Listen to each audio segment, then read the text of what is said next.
garwa kula ingkang bagus tur picit.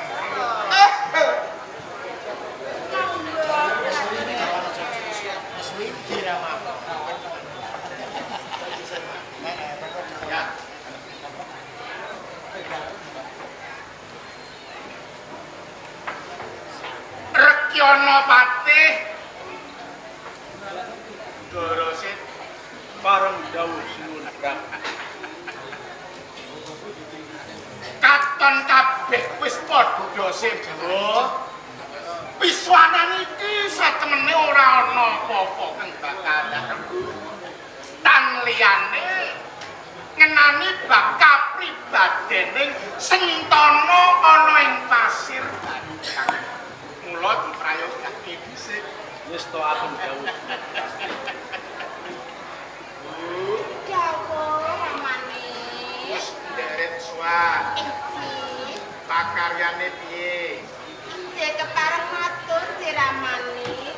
Sedaya kewajiban kula anggen kula wonten ingkang putra menika boten badhe ingkang suciwa. Sak wanci-wanci panjenengan menika badhe ngersakake menapa kemawon. Menika namung nyadong dawuh dalem. Boten katalumpen. Iya. Karo ngaturaken syukur. Ngono ya. Ya, dadi ngayati prayogane. Namung wis tak Borbosari. dawuh katimbalan. Wis derek dimanggilno. Para paman-pamanmu padha sowan prayogane sedonane. Wis tak akan dawuh. Lah, Mas Mara Katimbalan. ya. Lan kuwe woh pati. Kaya kang wis gak dawuhake marang Ndoro Pipih. Perkarane iki aku ora nganakake pisuwanan agung ngrembug katentreman praja lan sak piturute kuwi ora. Nanging aku mung bakal ngrembug ngenani sawise aku kagungan putra mantu dewa. Putra mantu dewa ya kuwi Pikulun Indrajaya pikantuk lan putraku Betaripur Gelaran. Kahanan ing pasir Bantang beda karo Pajacan. Ayem saya ayem tentrem saya tentrem. Rak ngono teh. Menika leres uriping para kawula mudramu-mudrak ngono teh. Menika leres. Uriping among tani njur kepiye teh. Suwun Brah. Kepareng kula menika badhe agung. Ing mangkenipun lepat kula nuwun gunging samudra banget. Dewari nirmaku. Anggen kula analiti para kawula ing wonten Karang Kagisan. Saderengipun panjenengan dalem menika dereng anggadhahi putra mantu. Inggih mantu dewa. Menika leres piye teh. Kawontenan wonten ing kawula alit ing Karang Kagisan anggenipun angayai pakaryan damel tetanduran menika malah saya-saya boten saged panen amargi menapa kathah walang atuku lan walang asogo lan sapanunggalanipun akeh ama. Akeh ama menika ingkang saged damel lan tetanduranipun para kawula wonten jajaran iku piye. Nanging benten niku rikala semanten nanging ing kalenggan mriku Sinuwun Prabu sak sampunipun panjenengan menika anggadhahi putra mantu Pikulun Dewa Indrajaya. Para kawula wonten ing pejajaran anggenipun anyayai pakaryan lan tetanduran menika sami panen gedhenan panen gedhe menika leres ana bedane wonten benten iso mbok kandhake gedhe te tuladhane mangeten ya wonten kawula ingkang nanem semangkanipun gedhene boten kados dene semangka endi ginanipun lumrahe semangka boten kados lumrahe semangka. Semangka menika agengipun kados dene sak gentong-gentong. Menika leres Nun Pras. Semangka kuwi sak gentong-gentong Menika leres. kuwi ngono ngerti te. Kados pundi Kok iso dumadi kaya ngono? Nggih kula mangertosi Perkarane menika amargi pikantuk sawape lan pangestunipun Dewa Indrajaya. kaya ngono kuwi lah. Ro, Sengara, Nggih, dawuh. pasir batang ana wawan kaya ngono kuwi lho. Kaya kang wis diaturke dening Patih. Lah yen nggonmu piye? Serang piye serang? Keparenga Eh. matur lepat nyuwun pangapunten. Iya iya. Adikku bagus. Sinuwun, Ya. sesampunipun kula ugi ke bawah perintah wonten ing Pasir Batang. Panjenengan dalem kagungan putra mantu Bathara Indrajaya. Ulun Indrajaya. Nggih. Sampun luwih ber wonten dumugi Serang. Dok nalikanipun panjenengan dereng kagungan putra mantu dewa. Lo ing kawula kula wonten ing Kadipaten Serang. Yenipun ulah tetanen niku namung limrah kemawon. Oh iya iya iya. Biasa mawon. Nanging sesampunipun kula nderek ceciklu wonten ing Pasir Batang pikantuk sahwapipun pikulun Bathara Indrajaya. Ya. Serang sapunika mugra-mubru lir pindhanipun ala hormat. Lo ing kawula kula sakmenika anggenipun ulah tetanen menawi nalika semanten nanem gedebok wohipun pisang niku mung satemen-lengen lumrah. Redening pikantuk sawapipun pikulun Indrajaya. Iya. Sak mangke melok-eloki. Eloke piye ro? Elokipun kawula kula nanem gedebok wohipun gedang agengipun menika sak kentong-kentong. Niku lho ingkang Gedhange moho Sengara sak kentengan. Ageng sanget nggih menika entuk sawape. nggih. Sawapipun Bathara Indrajaya lumaben wonten ing Saking atiku teges nggonku nata ana ing praja kene iki kasil. Nggih. Apa meneh sawise dadi putra mantu kula saya kasil. Saya makmur lan ngono ya Tepra. Menika leres nggih. Mahapati. Adikku Di. Mahapati. Le. Cakep kaya ngono. Mahapati. Ayo. Cakep ngaget-ngageti wong. Kowe iki tak takoni kok malah ditak. Kula niku jane ngantuk. Lah kok ngantuk kowe iki Dalu menika gadang Wah, pati gadang. ningali wayang kulit muli muput. Wis seneng wayang kulit. Nggih, Sing mbok senengi wayang kulit ki apane? Bagong. Wah, Bagong dalangipun Sena Nugroho. Rono Favorit kula. adimu kuwi. Nggih. Jenenge wayang ki lumrahe sing disenengi Antarja, Gatotkaca, Antasena kono ya. Adimu ki ora. Wong nonton wayang kulit seneng Bagong disebut senengi Bagong apane? niku lucu hibur. Lambene tuwe mripate amba, Nggih. takoke kobor kok senengi. Bicaranipun Damat Prabu. Aja-aja malah seneng sidene. Enten napa? Ature Iraka Patih lan Kangmas Uma Semara. Nggih. Sawise aku duwe putra mantu dewa. Sawape lumeber nganti tekan Serang. Yen Pasir Batang manut aturing Patih ki mau ulu pawetku semangka segentong-gentong lalu mulai semangka ora sakendi iki sagentong-gentong. Serang Kangmas Uma Semara nandur gedang tukule sak kentongan. Gedang niku mergo oleh sawape dewa. Nah yen tanto sawabipun ingkang putra mantu pikulun Indrajaya. Sami Banten. Banten nggih panen gede-gedean. Kaya oleh sawah. Ro. Oleh sawah. Panen apa le? Bayi, Panen kok kalem menika kawula wonten Banten sami nglairke bayi lu gede-gedean. iki bayi lahir bareng ngono apa piye? Boten, Sik, siji nglairke, sumi nglairake, minten nglairake. lah wong lahiran ngono kok laporne aku. Nang elok sanget. Eloke yo. Bayi mboten lumrah bayi. Bayi niku cangkeme sak lawang-lawang. Iya.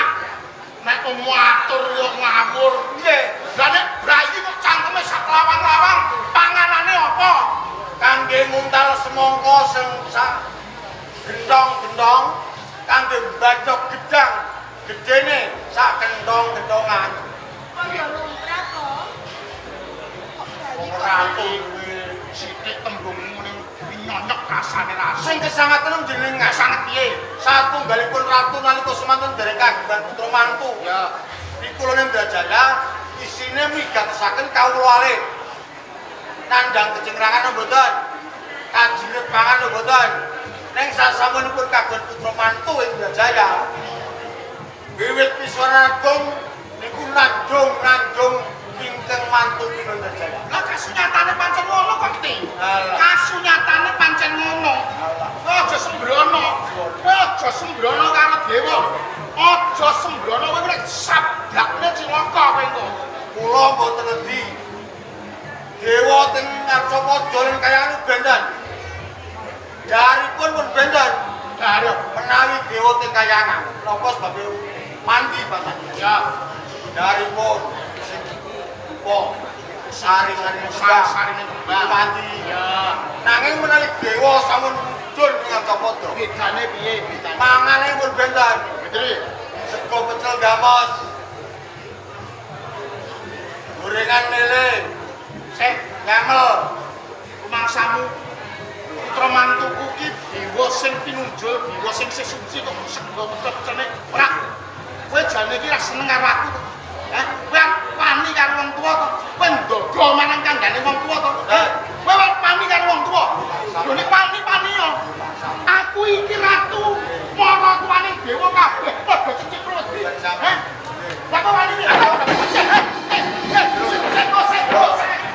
Ini sabar. Anu ki sabar.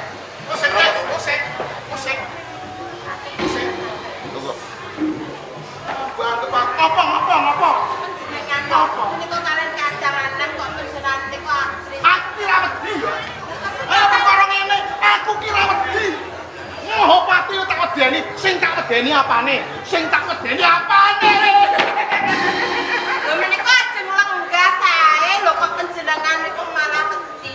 Niku boten napa-napa lho menika kathah lho Kak Mas. Ngerti yo kapan ngono. Cilik mulo ceplok jam jalan. Semanten kok sawangsulipun. Upami kula menika gadah kadang ratu tumindak kados katon. Riyen kula selip lahir sampeyan. Piye? Arep aku. Hei. Rumangsamu. Ro. Langsung lara. Mula panjenengan menika kados. Ayo. Ana ratu salah sepatu. Iki nang pendopo. Mangsamu. Ki ngene siji sing tak rembug. Ngene ngrebug perkara iku dadi perkara. Kowe karo aku akur. Sing tak rembug perkara iku bakal nganake paharian. Kanggo kramekke selapan dina temantene putraku Betari Purbaya. Saka karepku bakal nganake ramen-ramen 40 dina 40. Ayo. Nanggap tontonan. Kowe duwe usul apa, Teh? Nanggap tontonan. Menawi panjenengan menika badhe antawaken wujudipun panglipur ing adicara dawuhipun ingkang punya Bolarang adalah Pikulun Toro Indrajaya menawi saking pemanggih kula langkung prayogi ing pejajaran menika wonten tanggap warsa kang wujudipun ayo kemawon. Cocok. Bos ngono. Nggih. Kowe bakal nyumbang tontonan apa ora? Menawi kula prayoginipun nanggap ketoprak mawon. Ketoprak. Nggih. Sajake lagi seneng ketoprak kae. Nah, terus ketoprak apa? Ketoprak sing nembe kondang. Sing nembe viral. Kredo carita. Ya, cak tompo nek kowe iki. Nanggap apa? Bang apa, Ji? Sing bayar sinta. Sing bayar ya aku. Ning duwite kowe sing nanggung. Lah wong nyumbang kok, Ji. Nyumbang. Nggih, kersanipun Raden. Dening Kang Mas Mosmoro nanggap ketoprak. Ya. Kula nanggap sing derengan tenan. Durung ana ki nanggap apa? Ora-ora. Kowe nanggap Sing apa? ora ngomong. Nanggap apa, Ji? Derengan. Ya. Masih derengan apa? Nanggap anakan ketek. Kok anak? Monyet.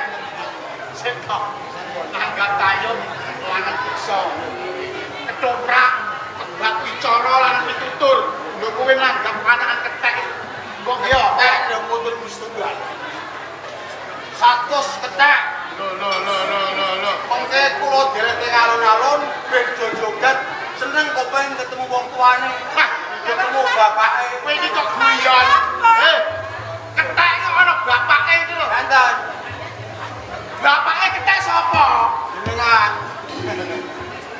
Ya, Mbak. Mon. Nek karo aku ganteng aku kok titi. Nek karo aku ganteng aku kok titi. Ora. Roh. Mas karo. Tuturan aku. Untuk arek kadang iki Rasa caturan karo kowe. Caturan dhewe. Kowe edan caturan dhewe. Kowe edan. Ora apa-apa edan. Kowe edan kok. Ate, Mas Moro. Nggih. Wiwit dina iki yen caturan yen rebutan ora perlu nyatuk lawung, ora perlu nyanggak Bupati Banten. Bupati Banten iki ora setuju marang kabeh kandhaku. Ngerti? Saiki mung Ranti putraku Pikulun Indrajaya kang bakal rawuh. Mula saka kuwi para pradonga disamapakake mapaki rawuhing Pikulun Indrajaya lan putraku Betari Purbalarang. Ngono ya, Kak? Nggih. Kadek.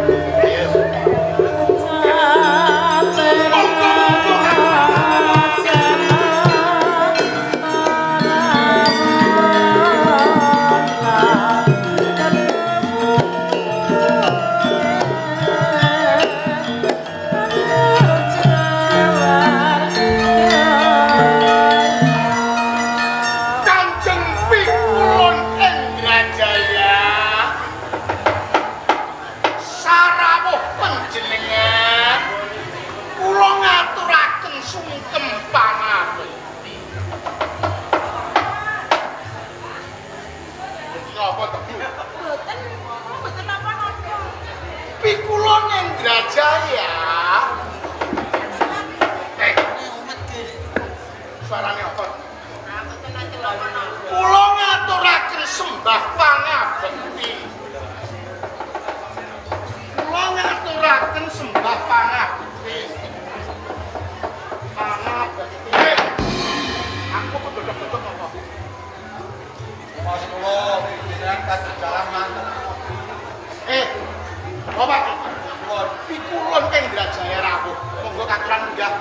Kabeh padha sujud, kabeh padha nyembah. Lah kok kowe metingkrang ning dhuwur karepku piye? Sing ngene sapa? Aku.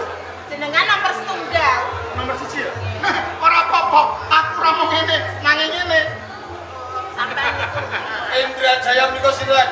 Mantuku. Napa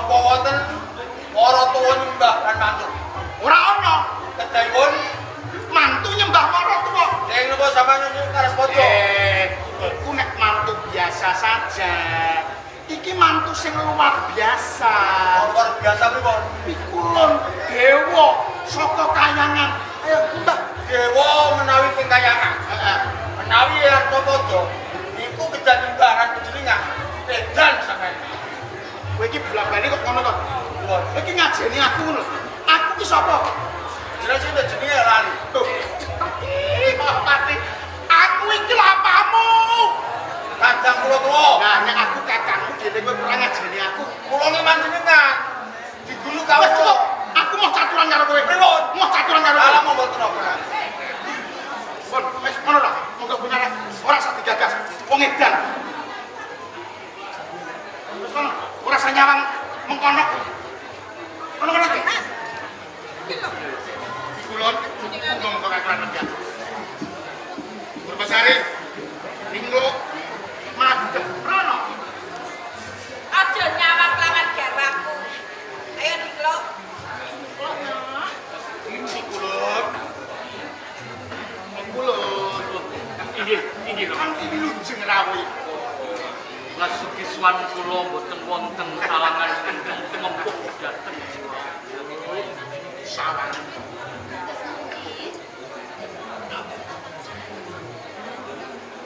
Berbenana. Cindawu. Yo gini kok ndak beneran iki mau. Nggih ngapunten anggone kula sowan wonten ngarsa panjenengan punika. Awit kula menika kepengin saringan kalian kula. Oh iya. Mas kula itu. Tansah wae. Ciro. Produk bebrayan iki sawate gede banget tumrapit. Lah. Kula saka kuwi ana apa tansah. Niku diajeng perbosan. Lah kok ngelirik kemawon kalian garwa kula niku lho. Romo. Badhe paling jauh kuno. Inggih separeng kula matur. Rening sampun sawetawis kula mapan wonten ing Ngarjapura. Ugi sampun pinanggih dhateng jantung Romo. Lan inggih boten sanes kawon diajemput kula.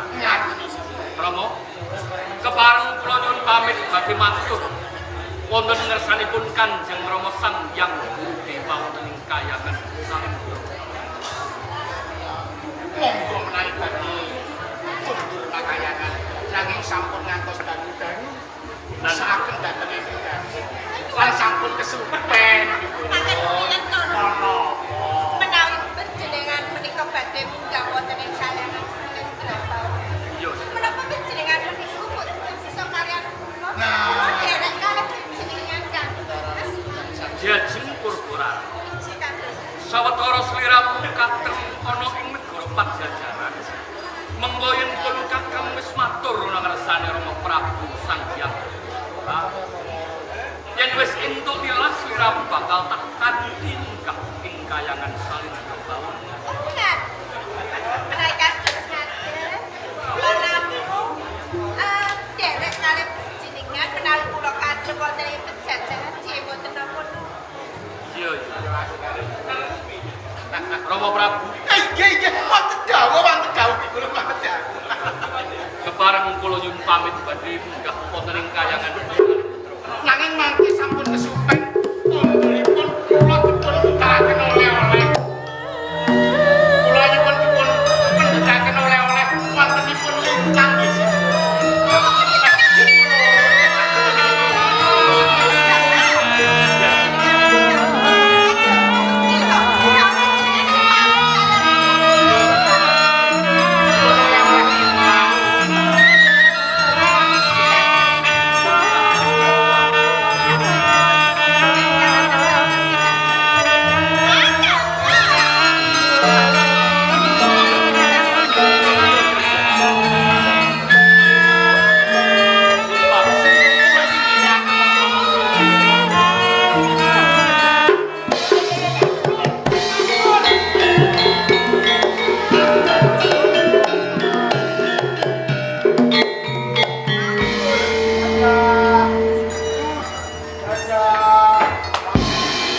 ngertos.